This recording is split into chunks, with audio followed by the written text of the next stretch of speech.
Hey everyone, just a very quick video today about the different player counts that you might consider playing with, the different difficulty level modifiers, how really the game works out, what the difference is between playing with 2, with 3, with 4, how the difficulty scaling works in terms of insane, normal, hard, easy.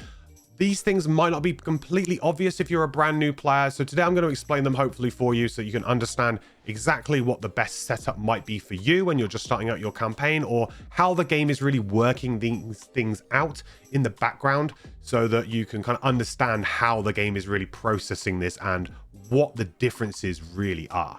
I personally really like playing with 3, and I get a lot of people come into my chat and say, hey, why are you playing with 3 mercenaries? The game supports up to 4 mercenaries. That's a bit strange. Well, in quick terms, really, I really like the fact that 3-player, I can play pretty much any mercenary I like without having to worry about any kind of characters that might not be very good in a 2-player situation. Perhaps they are hard support characters, or perhaps they don't have a great mix of abilities. They're not very well suited for playing just in a 2 mercenary party. Pretty much have any composition I like within reason. Also, it gives me just enough decisions to make that the game is still very interesting for me, and I can play on increased difficulty and it's still very, very challenging for me. If you get to 4 mercenaries, dungeons generally become longer. You've got that extra mercenary to worry about, that extra battle goal, that extra personal quest that you're working towards.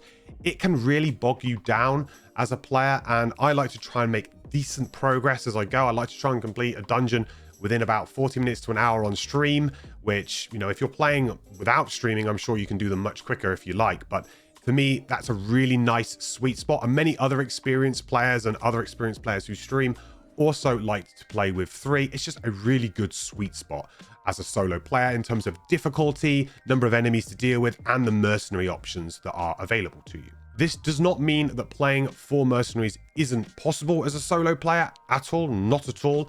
It's just that for a personal preference reason, I don't see the payoff for going for an extra mercenary to basically play dungeons for a little bit longer, have more things to worry about. Yes, you might unlock things a little bit quicker because you'll have another personal quest, but then you've also got a personal quest maybe pulling you in a different direction to the direction that the other 3 maybe are pulling you. So it just becomes a little bit more of a convoluted process. But if you are playing a full co-op run through, then 4-player is definitely the best experience, because all of those administration issues of having to worry about 4 mercenaries personally goes away. You're just figuring out your one mercenary and how best you want to use that, and you can keep track of just that information. So co-op 4-player, definitely the best. Solo 3, I think, is probably the best, or at least it is for me. Okay, so let's talk about party level, and let's talk about the difficulty settings in the game. So here is my current playthrough that I'm playing through on stream on Insane, which is a +2 scenario modifier. As you can see, my party level up here is 3. This is calculated by taking the average character level in the party, divided by 2, and then rounding up. This is then used to determine the level of enemies, the damage of traps, and the value of loot in the scenario.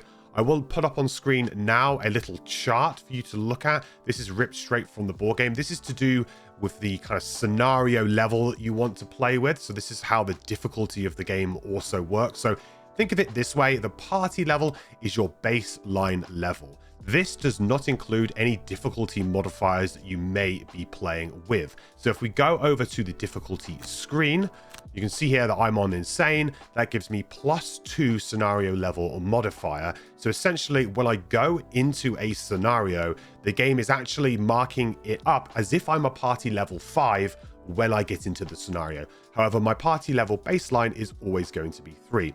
As you can see here as well, you have easy, which allows you to go down 1, but you cannot go lower than -1 on your party level. So there is a floor created here. You can't go below that floor. Also, there is a ceiling, which is level 7. There are no monster stats above level 7. You can also change this. I've had people ask me before.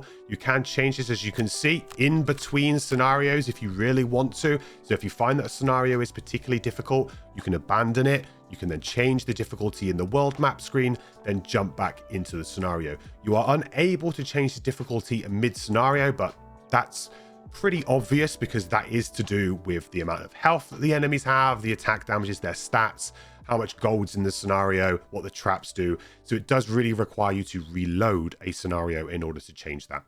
So now you understand how the difficulty level and the party level are kind of working together. Let's take a look at scenario 1, Black Barrow, and let's have a look at the differences between running it with 2, 3, and 4 mercenaries. Bear in mind, there are going to be some spoilers in this for this scenario. I'm going to show you all of the rooms in this scenario and all of the enemies in this scenario. It's a very, very minor spoiler, I will say. Some players do really like to keep this stuff to themselves, though. So I thought I would give you a warning just in case you really don't want to be spoiled on this, but it's very, very minor. It is only the first scenario. I need to demonstrate this somehow, and the first scenario is probably the best one to try and demonstrate it with.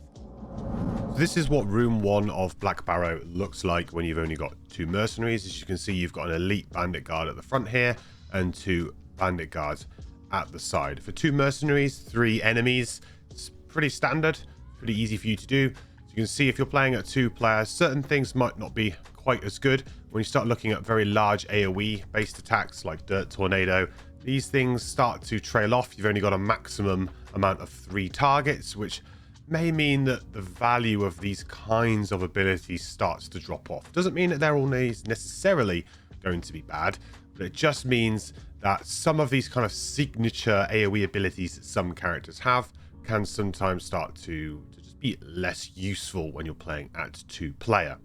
So here is the opening room in Black Barrow for 3 players. As you can see, we've lost that elite guard and we've actually got more regular guards. So as you can see, with player count, our possibilities maybe to do larger AoE attacks because there's more enemies to attack starts to become better. And here is the first room if you're playing with 4 mercenaries. As you can see, the actual number of figures has not changed over 3 players here. It's still the same number of enemies to deal with. However, 2 of them have been upgraded to elite, so offer a little bit more of a challenge to defeat. So this is what room 2 looks like in a 2-player run through of Black Barrow. As you can see, we've got 2 guards at the front here, and we've got 1 elite archer at the back, right at the back there. Again, 3 enemies here for 2 mercenaries. So here's room 2 in a 3-player scenario. As you can see, we've now got a elite guard instead of 2 regular guards at the front, but we do actually have 2 additional archers at the back of the room. Archers are definitely more of a difficult enemy to deal with than a guard because the guards have actions in which they shield up, they retaliate, they don't actually attack the players. So they have abilities that they can play that either moves very slowly or moves barely at all, and some actions that don't even attack. That is not true of archers. Archers have attacks on every single one of their cards, so they will always attack. Sometimes they won't move, but they will always attack. So that does make this room a bit scarier. So in room 2, we actually now have some additional bandit guards here. So the archers remain the same. We've got 1 elite and we've got 2 regulars at the back there from 3-player. But this elite guard has now been joined by 2 regular guards. Not too much of a trouble to deal with. As I said, the guards are one of the easier enemies in the game to deal with because of their abilities are generally not as dangerous as, or they're easier to avoid than compared to, say, an archer or some other enemies in the game. However, still a reasonable boost here. More enemies you're going to have to deal with, some more time you're going to have to spend dealing with these enemies in this room. And here is the final room in Black Barrow if you are playing with only 2 mercenaries. So as you can see, you've got 4 enemies to deal with instead of the usual 3 like we've had in the first 2 rooms here. Archers are probably the most dangerous in this room, I would say. Living Bones are more dangerous than bandit guards though, purely because they have target 2, which means they can attack 2 people, which is kind of like doing a double damage, although their attack values are a little bit lower than the bandit guards, so maybe that's not so bad. But they also do have heal, which can mean that they stick around a little bit longer. They tend to kind of they're just a bit difficult to deal with. They can heal off poisons, they can heal off wounds, they can just heal off that little bit of damage that you might do. So they just kind of get a bit annoying, and sometimes they can hang around. But the archers are definitely the most scary thing in this room. And for room 3, as you can see, this is pretty similar to 2-player, not too dissimilar. You do have the chests and all of the goals that will always remain the same, and obstacle placement. Traps, obstacles, gold piles, and treasure tiles will always remain in the same places regardless of the number of characters you are using. So here is the final room in 4-player, and as you can see, there is a lot of archers in this room. I actually think this is a very difficult room for brand new players to the game because archers are sneaky dangerous. They're not necessarily the most obviously dangerous enemies, but because they attack every single turn, they don't have any cards in their deck that don't attack, they will hurt you very, very quickly and can become a problem very, very quickly, especially in multiples, and you've got 4 here. Also, because of the layout of this scenario and the fact you've got 2 big obstacles here, sort of splitting the room, if you like. So you've only got 1 hex in the middle here to move through. If you can't destroy these obstacles in some way, maybe with your crack art, then there's really not much you can really do about this sort of funnel that you've got going on here. This is definitely a bit of a problem. These skeletons are going to gum up this scenario very, very quickly. They're going to gum up this middle hex here, and you're going to struggle to be able to get to the back to maybe get these archers. So this is going to be a very difficult room, I think, for brand new players, especially if you've already burnt cards and you're just exploring the game for the first time. This is at normal difficulty I have this set to as well, so this is not insane difficulty, this is normal. All that would change would be the health value of these enemies in this room and their attack values and their move values, and of course the value of this gold in this room, but it doesn't really affect at all the number of enemies that you're going to have to deal with.